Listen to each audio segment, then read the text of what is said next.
नमस्कार जोहार, मैं याचना जायसवाल। आप देख रहे हैं न्यूज झारखंड। चलिए जानते हैं सुबह से लेकर शाम तक की झारखंड की तमाम बड़ी खबरों को। 3 दिनों तक झारखंड में होगी झमाझम बारिश। मौसम विभाग ने जारी किया अलर्ट। राज्य के इन हिस्सों में बारिश की संभावना। झारखंड में मौसम ने एक बार फिर करवट ली है। मौसम विभाग ने राज्य में 3 दिनों तक बारिश की संभावना जाहिर की है। इसे लेकर अलर्ट जारी कर दिया गया है। राज्य में येलो अलर्ट जारी किया गया है। अगले 24 घंटे में रांची समेत दक्षिणी झारखंड में कई जगहों पर बारिश होने की संभावना है। राज्य में कई जगहों पर वज्रपात को लेकर मौसम विभाग ने सावधान रहने की अपील की है। बंगाल की खाड़ी में होने वाले बदलाव के कारण राज्य में भी बारिश की संभावना है। मौसम विभाग ने अगले कुछ घंटों में राज्य में गढ़वा, खुंटी, पलामू, सिमडेगा और पश्चिमी सिंहभूम जिले के कुछ भागों में हल्के से मध्यम दर्जे की मेघगर्जन के साथ बारिश होने की संभावना जताई है। इसे लेकर येलो अलर्ट भी जारी कर दिया गया है। मौसम विभाग ने 14 सितंबर को रांची, लोहरदगा, गुमला, खुंटी, सिमडेगा और पश्चिमी सिंहभूम में बारिश हो सकती है, जबकि 15 को संताल और कोल्हान को 2 जिलों में छोड़ पूरे राज्य में भारी बारिश का अनुमान है। सिविल जज जूनियर डिवीजन की परीक्षा में उम्र सीमा 35 वर्ष से अधिक होने वाले प्रार्थियों को फॉर्म भरने की मिली अनुमति। हाईकोर्ट से मिली अंतरिम राहत। सिविल जज जूनियर डिवीजन के एग्जाम में निर्धारित 35 वर्ष की उम्र पार कर जाने की वजह से परीक्षा में शामिल नहीं होने वाले अभिषेक कुमार एवं अन्य को बुधवार को झारखंड हाईकोर्ट से अंतरिम राहत मिली है। कोर्ट ने सिविल जज जूनियर डिवीजन के एग्जाम में प्रार्थियों को 21 सितंबर तक ऑफलाइन फॉर्म जमा करने का निर्देश दिया है। कोर्ट ने कहा है कि अब इन प्रार्थियों का एग्जाम लिया जाएगा और उनके रिजल्ट भी आएंगे। मामले की सुनवाई हाईकोर्ट के चीफ जस्टिस संजय कुमार मिश्रा की अध्यक्षता वाली खंडपीठ ने की। खंडपीठ ने यह भी कहा कि प्रार्थियों का रिजल्ट इस केस के अंतिम निर्णय से प्रभावित होगा। दरअसल प्रार्थी अभिषेक प्रसाद एवं अन्य की ओर से याचिका दायर कर कहा गया था कि वह सिविल जज जूनियर डिवीजन की तैयारी कई वर्षों से कर रहे हैं, लेकिन पिछले 5 साल से सरकार ने कोई एग्जाम नहीं लिया था। इस वजह से उनकी उम्र सीमा निर्धारित 35 वर्ष से ऊपर हो चुकी है। राज्य सरकार ने पिछले 5 साल से यह एग्जाम नहीं लिया, इसलिए हमें निर्धारित उच्च उम्र सीमा में छूट देते हुए एग्जाम देने की अनुमति दी जाए। सहायक आचार्य नियुक्ति नियमावली में पारा शिक्षकों को 50% आरक्षण मामले में हाईकोर्ट ने राज्य सरकार, जेईपीसी व जेएसएससी से मांगा जवाब। सहायक आचार्य नियुक्ति नियमावली में पारा शिक्षकों को 50% आरक्षण दिए जाने को चुनौती देने वाली कस्तूरबा गांधी +2 आवासीय विद्यालय के शिक्षिकाओं वीना बरनवाल एवं अन्य की याचिका की सुनवाई झारखंड हाईकोर्ट में बुधवार को हुई। मामले में कोर्ट ने राज्य सरकार, झारखंड एजुकेशन प्रोजेक्ट काउंसिल एवं Jharkhand staff selection commission JSSC को 4 सप्ताह में जवाब दाखिल करने का निर्देश दिया है। कोर्ट ने इस याचिका को इसी तरह की एक अन्य बीआरपी एवं सीआरपी बहादुर महतो व अन्य की याचिका के साथ संलग्न करते हुए मामले की सुनवाई 28 नवंबर की तिथि निर्धारित की है। मामले की सुनवाई हाईकोर्ट के चीफ जस्टिस संजय कुमार मिश्रा की अध्यक्षता वाली खंडपीठ में हुई। यहां बता दें कि बहादुर महतो व अन्य के मामले में सुनवाई करते हुए पूर्व में हाईकोर्ट ने सहायक आचार्य नियुक्ति विज्ञापन संख्या 13/2023 पर रोक लगा दी है, जिससे सहायक आचार्य नियुक्ति प्रक्रिया पर रोक लग गई है। झारखंड के 103 सीईओ व 3 बंदोबस्त पदाधिकारियों का तबादला। राजस्व निबंधन एवं भूमि सुधार विभाग ने 103 अंचल अधिकारियों का तबादला किया है। वहीं 3 बंदोबस्त पदाधिकारियों का तबादला किया गया। इसमें से कई की पोस्टिंग की गई है, जिनकी सेवा कार्मिक विभाग से मिली थी। विभाग ने इसकी अधिसूचना जारी कर दी है। अधिसूचना के मुताबिक रांची सदर के साथ ही हेहल, इटकी, चान्हो, लापुंग, सिल्ली और मांझी, नामकुम, तमाड़ के अंचल अधिकारी भी बदले गए हैं। इनमें से 3 की पोस्टिंग सहायक बंदोबस्त पदाधिकारी के रूप में की गई है। बंद खदान के गड्ढे में तैरता मिला मां बेटे का शव। जिले के छतरपुर थाना क्षेत्र के बगया गांव स्थित बंद खदान के तालाबनुमा गड्ढे से बुधवार को एक महिला और उसके 1.5 वर्षीय बेटे का शव बरामद किया गया। महिला की पहचान बगया गांव के ही रहने वाले सुधीर यादव की 22 वर्षीय पत्नी कुसमी देवी के रूप में हुई है, जबकि उसके 1.5 वर्षीय बेटे का नाम आदित्य कुमार था। सूचना मिलने के बाद पुलिस मौके पर पहुंची और दोनों शव को कब्जे में लिया। दोनों शवों का पोस्टमार्टम MRMMCH मेदिनीनगर में किया गया है। घटना के पीछे घरेलू विवाद सामने आ रहा है। पुलिस पूरे मामले की छानबीन में जुटी हुई है। मृतका के पति को हिरासत में लेकर पूछताछ कर रही है। खबरों में आगे बढ़ने से पहले अगर आपने अभी तक इस चैनल को सब्सक्राइब नहीं किया है तो सब्सक्राइब कर ले, जिससे आपको झारखंड की हर छोटी बड़ी खबर के अपडेट मिलते रहे। तो चलिए बढ़ते हैं खबरों की ओर। जगन्नाथपुर के एक खेत में नर हाथी का शव मिलने से हलचल, दोनों दांत हैं सुरक्षित। आखिर कैसे हुई गजराज की मौत? पश्चिमी सिंहभूम जिले के जगन्नाथपुर थाना क्षेत्र अंतर्गत कासीरा गांव के माटगुटू क्षेत्र के एक खेत में 2 दांत वाले एक नर हाथी का शव बुधवार सुबह बरामद हुआ है। घटना की सूचना जगन्नाथपुर थाने की पुलिस व वन विभाग के कर्मी को ग्रामीणों ने दे दी है। इधर हाथी का शव पाए जाने की सूचना जंगल में आग की तरह फैल जाने के बाद आसपास गांव के ग्रामीण मृत हाथी को देखने पहुंचे। मृत हाथी के दोनों दांत सुरक्षित हैं। ग्रामीण सूत्रों से मिली जानकारी के अनुसार नर हाथी की मृत्यु कैसे हुई, यह अभी रहस्य बना हुआ है। केंद्र ने झारखंड को जारी किया 5000 टन अनाज, मिली राहत। केंद्र सरकार ने झारखंड को 5000 मीट्रिक टन अनाज जारी कर दिया है। इसके बाद से राज्य में राष्ट्रीय खाद्य सुरक्षा कानून के तहत आच्छादित 2 करोड़ 64 लाख लाभुकों के बीच अगस्त का अनाज वितरण शुरू हो गया है। झारखंड में 2 करोड़ 64 लाख लाभुकों के बीच हर माह 145 मीट्रिक टन अनाज का वितरण होता है, लेकिन अगस्त से लगभग 1.25 करोड़ लोगों के बीच अनाज नहीं बंट रहा था, क्योंकि केंद्र ने राज्य को 74,000 मीट्रिक टन अनाज का आवंटन रोक दिया था। इस वजह से अगस्त में 1 करोड़ 25 लाख से ज्यादा लाभुकों को अनाज नहीं मिला। केंद्र का दावा था कि झारखंड को हर माह आवश्यक अनाज आवंटित किया गया, लेकिन 74,000 मीट्रिक टन अनाज का राज्य के पास कोई हिसाब नहीं है। राज्य इसका हिसाब स्पष्ट करे तभी आगे अनाज वितरण होगा। रांची में गणेश उत्सव की तैयारी शुरू, कांच और मिट्टी की मूर्तियों से सजा बाजार। गणेश उत्सव 19 से 28 सितंबर तक मनेगा। गणेश चतुर्थी के दिन भगवान गणेश का जन्मदिन धूमधाम से मनाने की तैयारी की जा रही है। अनंत चतुर्दशी को गणेश उत्सव का समापन होगा। राजधानी में गणेश उत्सव का उल्लास दिखने लगा है। जगह जगह मंडप बनाए जा रहे हैं। श्रद्धालु अपने घरों में भी भगवान गणेश की प्रतिमा की स्थापना की तैयारी में जुटे हुए हैं। इधर मूर्तिकार भगवान की प्रतिमा की सज्जा को अंतिम रूप दे रहे हैं। इस वर्ष विश्वकर्मा पूजा और गणेश चतुर्थी का त्यौहार आसपास होने के कारण मूर्तिकारों की व्यस्तता बढ़ी हुई है। 19 सितंबर को सुबह 10:53 पर चतुर्थी तिथि है। इसके बाद पंचमी तिथि शुरू हो जाएगी। उदया तिथि में चतुर्थी मिलने के कारण दोनों तिथि एक ही दिन मान्य होगी। इसी दिन मध्याह्न काल में पंचमी तिथि मिलने के कारण ऋषि पंचमी का त्यौहार भी मनाया जाएगा। ऋषि पंचमी पर मध्याह्न काल में सप्तऋषि की पूजा होती है और दान पुण्य का महत्व है। डायन का आरोप लगा, महिला की पिटाई, 7 लोगों पर केस। डायन का आरोप लगाते हुए मोतीलेदा पंचायत की एक महिला की जमकर पिटाई कर दी गई। महिला को मैला पिलाने का भी प्रयास किया गया। इस दौरान महिला अपने कमरे में बंद हो गई और बेंगाबाद पुलिस को जानकारी दी। पुलिस पहुंचने के बाद महिला घर से बाहर निकले। उसने थाना में आवेदन देकर 7 लोगों के खिलाफ प्राथमिकी दर्ज कराई है। भयभीत महिला घर छोड़कर एक रिश्तेदार के यहाँ पनाह ली है। दिए गए आवेदन में महिला ने कहा है कि पड़ोस के एक व्यक्ति की पुत्री की तबीयत खराब रहती थी। सोमवार को झाड़ फूंक के दौरान उसके ऊपर डायन का आरोप लगा दिया गया और उसकी पिटाई करने लगे। घर में घुसकर सामान भी लूट लिया गया।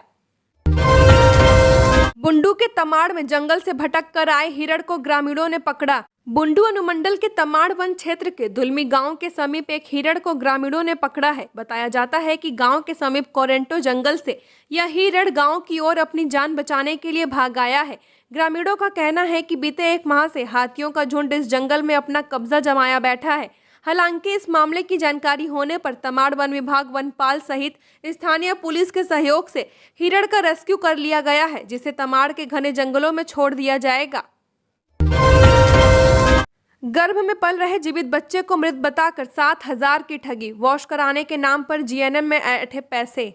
जिले के देवडांठ थाना क्षेत्र के बांझी गांव के रहने वाले मोहम्मद हसीब अंसारी ने पौड़िया हाट सामुदायिक स्वास्थ्य केंद्र की जीएनएम पर इलाज के नाम पर जबरन उगाही का आरोप लगाया है। मोहम्मद हबीब अंसारी का कहना है कि उनकी गर्भवती पुत्रवधू के पेट में पल रहे शिशु को खराब बताकर जीएनएम ने वॉश कराने के नाम पर उनसे 7,000 रुपए लिए। इसकी शिकायत उन्होंने गोड्डा के सिविल सर्जन डॉक्टर अनंत कुमार झा से की है। सिविल सर्जन को आवेदन के माध्यम से बताया है कि वह बीते 28 अगस्त को गर्भवती पुत्रवधू को लेकर रूटीन चेकअप के लिए पौड़िया हाट सामुदायिक स्वास्थ्य केंद्र गए थे। वहां डॉक्टर ने कुछ दवाइयां और जांच लिखी। दवा लेकर दोनों घर आ गए। 3 सितंबर को घर में कामकाज के दौरान भारी सामान उठाने के कारण महिला को ब्लीडिंग हुई। वह पुनः उसे सामुदायिक स्वास्थ्य केंद्र लेकर गए। वहां जीएनएम गंगोत्री कुमारी ड्यूटी पर थी। उसे समस्या से अवगत कराया गया। थाने में पिता पुत्र को पीटने वाला ठाकुर गांव थानेदार कृष्णा कुमार लाइन हाजिर, एसपी ने पूछा स्पष्टीकरण। थाने में पिता पुत्र को बुलाकर पीटने वाले ठाकुर गांव थानेदार कृष्णा कुमार को रांची एसएसपी चंदन कुमार सिन्हा ने लाइन हाजिर कर दिया है और थानेदार से स्पष्टीकरण मांगा है। बता दें कि रविवार की देर रात थाना परिसर में ही थानेदार ने पिता किशोर बैठा पुत्र की शीतल को बेरहमी से पीट दिया। पिटाई से घायल पिता पुत्र को अस्पताल में भर्ती कराया गया है। इधर घटना से गुस्साए लोगों ने सोमवार की सुबह थाने का घेराव किया। जानकारी के अनुसार सविता देवी नामक महिला ने थाना पहुंचकर मारपीट किए जाने की बात कही। घरेलू विवाद होने के कारण पिता पुत्र को थाना बुलाकर समझाया गया। घर वापस जाते समय शीतल बैठा ने दोबारा मारपीट कर दी। महिला फिर थाना पहुंची और शिकायत की। इसके बाद पिता पुत्र को थाना बुलाकर मारपीट की गई। पीड़ित का आरोप है कि थानेदार कृष्णा कुमार नशे में धुत थे। यही वजह है कि जब वो अपने पिता के साथ थाना पहुंचा तो थानेदार गंदी गालियां देने लगे, तुरंत उसे अंदर ले जाकर पीटने लगे। हालांकि थानेदार ने कहा कि कोई भी जांच कर सकता है, वे शराब कभी पीते ही नहीं है। शिकायत मिलने के बाद एसएसपी ने मामले को लेकर ग्रामीण एसपी मनीष टोपो की जांच का जिम्मा सौंपा। वहीं बुधवार को एसएसपी कार्रवाई करते हुए थानेदार को लाइन हाजिर कर दिया गया और स्पष्टीकरण पूछा गया है। रांची और हटिया से गुजरने वाली कुछ ट्रेनों के रूट में बदलाव, परिवर्तित स्टेशन पर रुकेगी ट्रेनें। रांची और हटिया से गुजरने वाली कुछ ट्रेनों के मार्ग में बदलाव किया गया है। दक्षिण मध्य रेलवे के विजयवाड़ा मंडल में चल रहे विकास कार्यों के चलते ब्लॉक लिया जाएगा, जिसके कारण कुछ ट्रेनें परिवर्तित मार्ग से चलेंगी। ट्रेन संख्या 13351 धनबाद अल्लाह पूजा एक्सप्रेस की यात्रा 12, 13, 15 और 16 सितंबर को अपने निर्धारित मार्ग निडदवोलू एलूरू विजयवाड़ा के स्थान पर परिवर्तित मार्ग निडदवोलू भीमवरम टाउन गुड़ीवाड़ा विजयवाड़ा होकर चलेगी। मार्ग परिवर्तन के कारण इस ट्रेन का ताडेपल्ली गुडेम तथा एलूर स्टेशन पर ठहराव नहीं होगा। ट्रेन संख्या 12835 हटिया सारैम विश्व ईश्वरया बेंगलुरु एक्सप्रेस की यात्रा 12 सितंबर को अपने निर्धारित मार्ग निडदवोलू एलूरू विजयवाड़ा के स्थान पर परिवर्तित मार्ग निडदवोलू भीमवरम टाउन गुड़ीवाड़ा विजयवाड़ा होकर चलेगी। 560 मैनेजमेंट ट्रेनी पदों की निकली वैकेंसी, आज से करें आवेदन। धनबाद कोल इंडिया ने मैनेजमेंट ट्रेनी के पदों पर भर्ती के लिए अधिसूचना जारी किया है। कोल इंडिया एमटी भर्ती 2023 के माध्यम से कुल 560 उम्मीदवारों को नियोजित किया जाएगा। इसमें माइनिंग के 351, सिविल के 172 व जियोलॉजी संभाग के 37 उम्मीदवार शामिल होंगे। आवेदन करने के लिए इच्छुक उम्मीदवारों के पास खनन, सिविल या जियोलॉजी में गेट 2023 स्कोर होना चाहिए। कोल इंडिया एमटी आवेदन 13 सितंबर को शुरू होगा, जबकि योग्य व इच्छुक उम्मीदवार 12 अक्टूबर तक ऑनलाइन आवेदन कर सकते हैं। उम्मीदवारों का चयन गेट 2023 स्कोर के आधार पर किया जाएगा। विस्तृत जानकारी के लिए कोल इंडिया की आधिकारिक वेबसाइट पर देखा जा सकता है। रांची में 10 रुपए में मिलेगा भोजन। अक्षय पात्र फाउंडेशन रांची में 20 स्थानों पर फूड कियोस्क खोलेगा। यहां आम लोगों को मात्र 10 रुपए में शुद्ध भोजन मिलेगा। फूड कियोस्क के लिए जगह चिन्हित किया जा रहा है। अभी रांची शहर में 5 स्थानों पर जगह तय कर लिया गया है। जल्द ही गरीब तबकों के लिए गर्म और ताज़ा भोजन उपलब्ध होगा। जरूरतमंद लोगों को एक समय का भोजन उपलब्ध हो, इसकी पहल फाउंडेशन ने की है। लोग इस कार्य में सहयोग कर रहे हैं।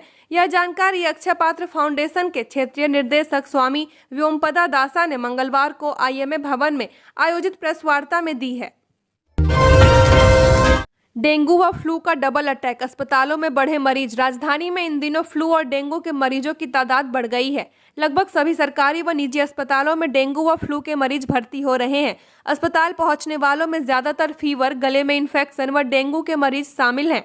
अकेले सदर अस्पताल के मेडिसिन ओपीडी में औसतन हर दिन 317 मरीज इलाज के लिए पहुंच रहे हैं। इनमें डेंगू और फ्लू के अलावा कुछ लोग जॉन्डिस, टाइफाइड और टॉन्सिल की समस्या लेकर पहुंच रहे हैं।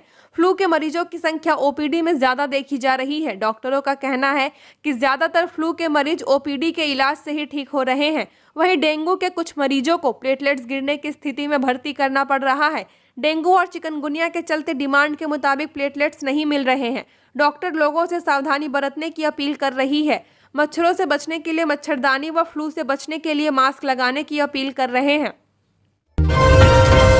बिजली पानी को लेकर एमबीबीएस के छात्रों ने मेडिकल कॉलेज के प्राचार्य का किया घेराव, नहीं चली कक्षाएं। पलामू जिले के मेदिनी राय मेडिकल कॉलेज के लगभग 400 छात्रों ने बिजली, पानी सहित अन्य मांगों को लेकर प्रदर्शन किया। मंगलवार को सुबह से लेकर दोपहर तक मेडिकल कॉलेज के प्राचार्य डॉक्टर कौमेंद्र प्रसाद का घेराव किया। मंगलवार को विद्यार्थियों की पढ़ाई बाधित रही। सभी छात्र प्राचार्य कक्ष से लेकर बाहर बरामदे पर खड़े थे। मेडिकल कॉलेज के छात्र काफी आक्रोशित थे। छात्रों का आरोप है कि बिजली रात भर नहीं रहती है, जिसके कारण नियमित पानी भी नहीं मिल पाता है। मेडिकल कॉलेज के छात्रों का कहना था कि इतनी गर्मी के दिनों में रात भर बिजली नहीं रहने के कारण हम लोग सो भी नहीं पाते हैं, जिसके कारण सुबह में कॉलेज की पढ़ाई भी अच्छे से नहीं कर पाते हैं। बिजली नहीं होने से जनरेटर भी नहीं चलाया जाता है, जिससे पूरे कॉलेज में घना अंधेरा छाया रहता है। छात्रों का कहना था कि एक बस रहने के कारण एमबीबीएस के छात्रों को सदर अस्पताल जाने में भी परेशानी होती है। इस संबंध में प्राचार्य ने अतिरिक्त बस देने का भरोसा दिलाया है। गिरिडीह के सीमेंट फैक्ट्री में पुलिस ने मारा छापा, 4 ट्रैक्टर पत्थर जब्त, फैक्ट्री मालिक फरार। गिरिडीह जिले के मुफस्सिल थाना पुलिस की टीम ने गिरिडीह एसपी दीपक कुमार शर्मा के निर्देश पर एक बड़ी कार्रवाई की है। पुलिस ने मुफस्सिल थाना इलाके के गादी श्रीरामपुर में संचालित नायक सुपर सीमेंट फैक्ट्री में छापेमारी कर 4 ट्रैक्टर पत्थर को जब्त कर लिया है। पुलिस के पहुंचने के साथ ही फैक्ट्री मालिक और अन्य सदस्य मौके पर से फरार हो गए। बताया जा रहा है कि यह फैक्ट्री चंदन साव नामक व्यक्ति के द्वारा अवैध रूप से लंबे समय से चलाया जा रहा था और इस फैक्ट्री में जंगल वाले इलाके से अवैध रूप से पत्थर का उत्खनन कर फैक्ट्री में लाकर उसे पाउडर बनाकर अलग अलग इलाकों में सप्लाई की जा रही थी। यह कारोबार पिछले लंबे समय से चंदन साव के द्वारा किया जा रहा था। इधर पुलिस चंदन साव की गिरफ्तारी को लेकर भी छापेमारी कर रही है। वहीं इस कार्रवाई के बाद अवैध रूप से पत्थर फैक्ट्री चलाने वाले धंधेबाजों में भी हड़कंप मच गया है। इस बाबत बताया गया है कि नायक सुपर सीमेंट फैक्ट्री में बड़े पैमाने पर वन भूमि से अवैध रूप से पत्थर का उत्खनन कर लाया जाता था, फिर उसका पाउडर बनाकर अलग अलग जिलों में सप्लाई की जाती थी। साइबर अपराधियों ने खाते से 82,000 से अधिक रुपए उड़ाए, ऐसे फंसाया अपने जाल में। सदर थाना क्षेत्र के शिवाजी नगर निवासी प्रवेश कुमार सिंह के अकाउंट से साइबर अपराधियों ने 82,981 रुपए निकाल लिए। उन्होंने मंगलवार को सदर थाने में केस दर्ज कराया है। शिकायतकर्ता ने बताया कि उन्होंने फ्लिपकार्ट अकाउंट से 2 घड़ी का ऑर्डर किया था। यह डिलीवरी उन्हें 9 सितंबर को मिला। इसके बाद उन्होंने फोन पे से 754 रुपए का भुगतान कर दिया। जब उन्होंने पैकेट खोला तो देखा कि अंदर 2 की जगह सिर्फ 1 घड़ी है। जब उन्होंने इसकी जानकारी डिलीवरी बॉय को दी तब उसने कस्टमर केयर से संपर्क करने को कहा। इसके बाद शिकायतकर्ता ने गूगल में सर्च कर कस्टमर केयर का नंबर हासिल किया। झारखंड की और खबरों के लिए बने रहिए हमारे साथ। हमारे चैनल न्यूज़ झारखंड पर चैनल को सब्सक्राइब करें, साथ बेल आइकन को प्रेस करें। नमस्कार।